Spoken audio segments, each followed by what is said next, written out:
18 canons César envoyés par la France, forcément, ça a quelques conséquences sur notre armée. La France n'en a pas beaucoup de ces canons César, 76 seulement dans tout son arsenal. Donc, quand on en envoie un quart dans un pays étranger, nécessairement, ça pose des problèmes pour les artilleurs français à l'entraînement.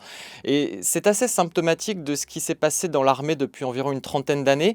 On a contraint, réduit les budgets de la défense. On a donc moins d'armement, moins d'équipement.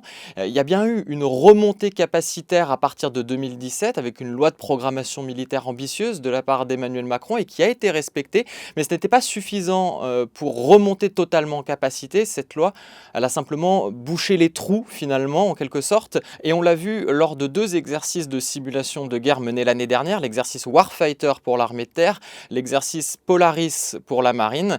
On voit que dans ces exercices, la France perd beaucoup d'hommes, beaucoup d'équipements dès les premiers jours d'un conflit. On voit aussi que les munitions sont presque à zéro au bout de quelques semaines. On en a donc tiré le constat que la France n'était pas prête à un conflit de haute intensité.